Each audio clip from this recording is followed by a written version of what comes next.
ಎಲ್ಲ ಕನ್ನಡಿಗರಿಗೆ ಮತ್ತೆ ಕ್ರಿಕೆಟ್ ಪ್ರೇಮಿಗಳಿಗೆ ನನ್ನ ನಮಸ್ಕಾರಗಳು.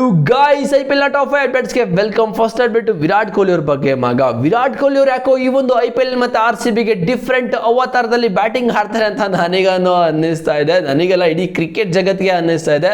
ಯಾಕಂತ ಹೇಳಿದ್ರೆ ಈ ಒಂದು ಸಲ ವಿರಾಟ್ ಕೊಹ್ಲಿ ಅವ್ರು ಯಾಕೋ ಡಿಫ್ರೆಂಟ್ ಮೂಡಲ್ಲಿ ಬ್ಯಾಟಿಂಗ್ ಆಡ್ತಾ ಇದ್ದಾರೆ.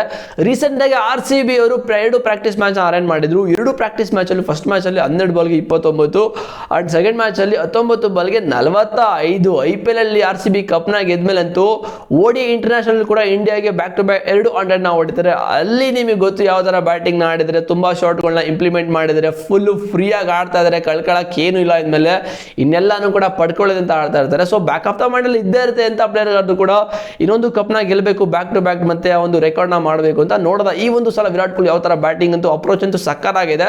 ಈ ತರ ಅಪ್ರೋಚ್ ಅಲ್ಲಿ ಇನ್ನ ಬೆಂಕಿ ತರ ಬ್ಯಾಟಿಂಗ್ ಅಲ್ಲಿ IPL ಅಂತ ನಾನಂತೂ ಕೇಳ್ಕೋತೀನಿ.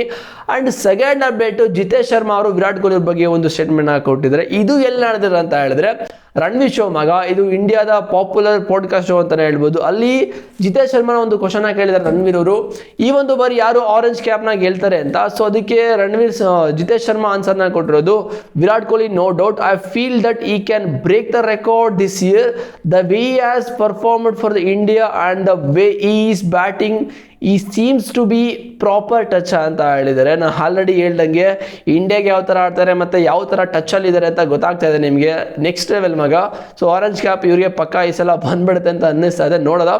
ಆ್ಯಂಡ್ ಮೂರನೇ ಅಪ್ಡೇಟು ಮಂಗೇಶ್ ಯಾದವ್ ಬಗ್ಗೆ ನಮ್ಮ RCBಯ ಲೆಫ್ಟ್ ಸೀಮ್ ಬೌಲರು 100% ಇವ್ರಿಗೆ IPL ಅಲ್ಲಿ ಚಾನ್ಸ್ ಪಕ್ಕ ಸಿಗುತ್ತೆ. ಯಾಕಂತ ಹೇಳಿದ್ರೆ ಎಸ್ದಾಳ್ ಅವರು ಇವಾಗ ಅವ್ರದ್ದು ಅವೈಲಬಿಲಿಟಿ ಇಲ್ಲ ಅಲ್ವಾ, ಸೊ ಅವ್ರ ಮೇಲೆ ತುಂಬ ಏನೇನು ಆಗ್ತಾ ಇದೆ.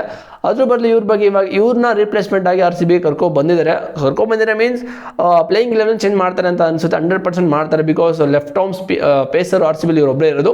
ಸೊ ಇವ್ರದ್ದು ಲೈಫ್ ಸ್ಟೋರಿನ ಆಕ್ಚುಲಿ RCB ಅವರು ಒಂದು ವಿಡಿಯೋ ಮಾಡಿ ಹಾಕಿದ್ದಾರೆ. ಓಕೆ, ನಿನ್ನೇನು ಹಾಕಿದ್ರು ಈ ಒಂದು ವಿಡಿಯೋದಲ್ಲಿ. ಸೊ ಇವರು ಯಾವ ಥರ ಕ್ರಿಕೆಟ್ನ ಸ್ಟಾರ್ಟ್ ಮಾಡೋದು, ಯಾವ ಥರ ಇವ್ರ ಜರ್ನಿ ಇತ್ತು, ಯಾವ ಥರ ಸ್ಟ್ರಗಲ್ ಇತ್ತು, ಅಂಡ್ RCB ಯಾವ ಥರ ಇವ್ರನ್ನ ಬಿಡ್ ಮಾಡೋದು ಎಲ್ಲನೂ ಕೂಡ ಕಂಪ್ಲೀಟ್ ಆಗಿ ಒಂದು ವಿಡಿಯೋದಲ್ಲಿದೆ. ಸೊ ಅದರಲ್ಲಿ ಒಂದು ಮಾತುಗಳನ್ನ ಹೇಳಿದರೆ, when my name came up for the auction my heart beat increased. ಅಂದರೆ ಆಕ್ಷನಲ್ಲಿ ಇವ್ರ ನೇಮ್ ಬಂದ ತಕ್ಷಣ ಇವ್ರ ಹಾರ್ಟ್ ಬೀಟು ತುಂಬ ಇನ್ಕ್ರೀಸ್ ಆಗಿಬಿಡ್ತಂತೆ. Then as soon as the first beat came in it was from RCB ಅವರು ಬಿಡ್ ಮಾಡಿದ ತಕ್ಷಣ ಇವ್ರ ಹಾರ್ಟ್ ಬೀಟ್ ತುಂಬ ಇನ್ಕ್ರೀಸ್ ಆಯ್ತು ಅಂತ ಹೇಳ್ಕೊಂಡಿದ್ದಾರೆ. And I started jumping here to there ಅಂತೆ. RCB ಬಿಡ್ನ ಸ್ಟಾರ್ಟ್ ಮಾಡಿದ ತಕ್ಷಣ ಅಲ್ಲಿಂದ ಇಲ್ಲಿಗೆ ಜಂಪ್ ಮಾಡ್ತಾ ಇದ್ರಂತೆ. And then slowly when the bid went to 5.2 crore I started saying please SRS stop ಅಂತ ಹೇಳಿದ್ದಾರೆ. ಯಾಕಂತ ಹೇಳಿದ್ರೆ RCBಗೂ ಮತ್ತು SRSಗೆ ಒಂದು ಕಾಂಪಿಟೇಷನ್ ನಡೀತಾ ಇತ್ತು. ಅವರಿಬ್ಬರು ಕೂಡ ಬಿಡ್ ಮಾಡ್ತಾ ಇದ್ರು. ಅವಾಗ SRSಗೆ ಇವ್ರು ಹೇಳ್ತಾ ಇದ್ರಂತೆ, ಪ್ಲೀಸ್ SRS ನನ್ನ ಸ್ಟಾಪ್ ಮಾಡಿಬಿಡಿ, ಬಿಡ್ ಮಾಡಿಬಿಡಿ, ನಾನು RCBಗೆ ಹೋಗಬೇಕು ಅಂತ ಅವರು ಆ ಒಂದು ಮೈಂಡಲ್ಲಿ ಹೇಳ್ಕೋತಾ ಇದ್ರಂತೆ. ಸೊ ನಿಮಗೆ ಇಲ್ಲೇ ನೋಡ್ಬೋದು RCBಗೆ ಎಷ್ಟು ಜನ ಪ್ಲೇಯರ್ಸ್ ವೆಯ್ಟ್ ಮಾಡ್ತಾರೆ ಆಡೋದಕ್ಕೋಸ್ಕರ, RCB ಫ್ಯಾನ್ಸ್ ಎಷ್ಟು ಜನ ಇದ್ದಾರೆ ಅಂತ. ಸೊ ಹೆಂಗೆ ಆಗಲಿ RCBಗೆ ಇವಾಗ ಮಂಗೇಶ್ ಯಾದವ್ ಬಂದಿದ್ದಾರೆ. ಇವ್ರ ಲೈಫ್ ಸ್ಟೋರಿ ಅಂತೂ ಬೆಂಕಿ, ಸಖತ್ತು ಸ್ಟ್ರಗಲಿಂದ ಬಂದಿರೋದು. ಇವರಪ್ಪ ಟ್ರಕ್ ಡ್ರೈವರು ಆ್ಯಂಡ್ ಇವರಮ್ಮ ತುಂಬ ಕಷ್ಟ, ಒಂದು ಮನೆ ಎಲ್ಲ ನೋಡಿಲ್ಲ ಅಂದರೆ ಹೋಗಿ ನೋಡ್ಕೊಬನ್ನಿ, ವಿಡಿಯೋ ನಿಮ್ಗೆ ಅರ್ಥ ಆಗುತ್ತೆ. ಆ್ಯಂಡ್ ಇದೆಷ್ಟೇ ಅಪ್ಡೇಟು, 3 ಅಪ್ಡೇಟ್ ಅಲ್ವಾ. ಮತ್ತು 4ನೇ ಅಪ್ಡೇಟು ಜೋಸ್ ಹೇಜಲ್ವುಡ್ ಬಗ್ಗೆ ಜೋಸ್ ಹೇಜಲ್ವುಡ್ ಅವರು RCBಗೆ ನಿಮಗೆ ಗೊತ್ತು ಸ್ಟಾರ್ಟಿಂಗ್ 2 ಮ್ಯಾಚ್ ಕಾಣಿಸ್ಕೊಳ್ಳೋದು ಅಂತ. ಸೊ ಬಾಂಬಾಟ್ ಅವರು ಇವ್ರ ಬಗ್ಗೆ ಒಂದು ಸ್ಟೇಟ್ಮೆಂಟ್ ಹಾಕೊಟ್ಟಿದ್ದಾರೆ. Jos has missed quite bit of cricket recently, is going to through a medical programme, we are hoping he will be join us soon ಅಂತ ಹೇಳ್ಕೊಂಡಿದ್ರೆ ಇನ್ನೊಂದು ವೀಕಲ್ಲಿ RCBಗೆ ಬರ್ತಾರೆ ಅಂತ ಅನ್ನಿಸ್ತದೆ. ಮತ್ತು ರೀಸೆಂಟಾಗಿ ಒಂದು ಪೋಸ್ಟ್ ಕೂಡ ಇವ್ರದ್ದು ವೈರಲ್ ಆಗ್ತದೆ, ಏರ್ಪೋರ್ಟಲ್ಲಿ ಬರ್ತಾ ಇರೋದು. ಸೊ ನೋಡಬೇಕು ಯಾವಾಗ ಬರ್ತಾರೆ ಅಂತ. ಆ್ಯಂಡ್ 4 ಆಯಿತು. 5ನೇ ಅಪ್ಡೇಟು KKR ಬಗ್ಗೆ KKR ಅಲ್ಲಿ ಒಂದು ಶಾಕಿಂಗ್ ರಿಪ್ಲೇಸ್ಮೆಂಟ್ ಆಗ್ತಾ ಇದೆ. ಯಾಕಂತ ಹೇಳಿದ್ರೆ ಹರ್ಷಿತ್ ರಾಣಾಗೆ ಇಂಜುರಿ ಆಗಿ ಎಷ್ಟು ದಿನಗಳಾಯಿತು, ಆಲ್ಮೋಸ್ಟ್ 1 ತಿಂಗಳ ಮೇಲೆ ಆಗಿಬಿಡ್ತು. ಇನ್ನು ಇವ್ರಿಗೆ ರಿಪ್ಲೇಸ್ಮೆಂಟ್ ಯಾರು ಅಂತ ಹೇಳಿರಲಿಲ್ಲ. ಬಟ್ ಇವಾಗ ಒಂದು ಅಪ್ಡೇಟ್ನ ಕೊಟ್ಟಿದ್ದಾರೆ.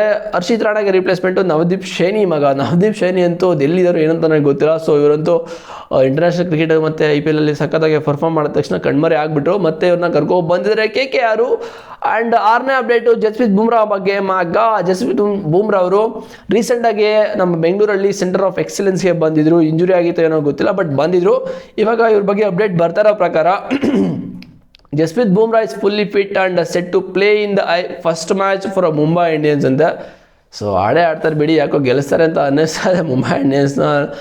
T20 ವರ್ಲ್ಡ್ ಕಪ್ ಅಲ್ಲಿ ಬಂತು. ಬೌಲಿಂಗ್ ಅಂತೂ ಕೇಳಂಗಿಲ್ಲ, ಎವ್ರಿ ಮ್ಯಾಚ್ ಯಾವ ಮ್ಯಾಚು ಕೊಟ್ಟರು ಸಕ್ಕರೆ ಆಗ್ತಾರೆ. ಆ್ಯಂಡ್ 6ನೇ ಅಪ್ಡೇಟ್ ಪ್ಯಾಟ್ ಕಮಿನ್ಸ್ ಬಗ್ಗೆ ಮಗ. ಪ್ಯಾಟ್ ಕಮಿನ್ಸ್ಗೂ ಮತ್ತು ಜೋಸ್ ಹೇಸಲ್ವುಡ್ಗೂ ಇಂಜುರಿ ಆಗಿದೆ ಗೊತ್ತು. ಸೊ ಜೋಸ್ ಹೇಸಲ್ವುಡ್ ಬರ್ತಾ ಇದ್ದಾರೆ ಇನ್ನೇನೋ. ಸೊ ಪ್ಯಾಟ್ ಕಮಿನ್ಸ್ ಆಲ್ರೆಡಿ ಬಂದಿದೆ ಅಂತ ಅನ್ನಿಸ್ತದೆ SRHಗೆ. I am back to bowling ಅಂತ ಒಂದು ಸ್ಟೇಟ್ಮೆಂಟ್ ಹಾಕ್ಕೊಟ್ಟಿದ್ದಾರೆ, ಒಂದು ಬೋಲ್ಡ್ ಮೂವ್ನ ಮಾಡಿದ್ದಾರೆ. ಮೈ ಗಾಡ್, ನೋಡೋದು ಏನಾಗುತ್ತೆ ಅಂತ. ಇಷ್ಟು ಮಗ ಅಪ್ಡೇಟ್ಗಳಿದ್ದಿದ್ದು. ಸೊ ಈ ಒಂದು 6 ಅಪ್ಡೇಟ್ಗಳಲ್ಲಿ ನಿಮಗೆ ಅನ್ನಿಸ್ತು ಅಂತ ಕಾಮೆಂಟ್ ಮಾಡಿ. ಸೊ ಮಂಗೇಶ್ ಯಾದವ್ರದ್ದು ವೀಡಿಯೋನ ಯಾವುದೇ ಕಾರಣಕ್ಕೂ ಮಿಸ್ ಮಾಡೋಕೆ ಹೋಗ್ಬೇಡಿ. ಯೂಟ್ಯೂಬಲ್ಲಿ, ಇನ್ಸ್ಟಾಗ್ರಾಮ್ ಎಲ್ಲ ಕಡೆ ಹೋಗಿ ನೋಡಿಕೊಂಡು ಎಂಜಾಯ್ ಮಾಡಿ ಅವ್ರ ಲೈಫ್ ಹೆಂಗಿತ್ತು ಅಂತ. ಚಾನಲ್ಗೆ ಸಬ್ಸ್ಕ್ರೈಬ್ ಮಾಡಿ ಅಂದರೆ ಕೂಡ ಸಿಂಪಲಾಗಿ ಮಾಡ್ಕೊಳ್ಳಿ. ಡಿಸ್ಕ್ರಿಪ್ಷನಲ್ಲಿ ಟೆಲಿಗ್ರಾಮ್ ಲಿಂಕ್ ಇದೆ, ಹೋಗಿ ಅಂದರೆ 3 ಅಪ್ಡೇಟ್ ಸಿಗ್ತಾ ಇರುತ್ತೆ. ಫೇಸ್ಬುಕ್ಕಲ್ಲಿ ಯಾರೆಲ್ಲ ವೀಡಿಯೋ ನೋಡ್ತಾ ಇದ್ದಾರೆ ಫಾಲೋ ಮಾಡಿ. ಸಿಗ್ತೀನಿ ನೆಕ್ಸ್ಟ್ ವೀಡಿಯೋದಲ್ಲಿ. Boys, see you.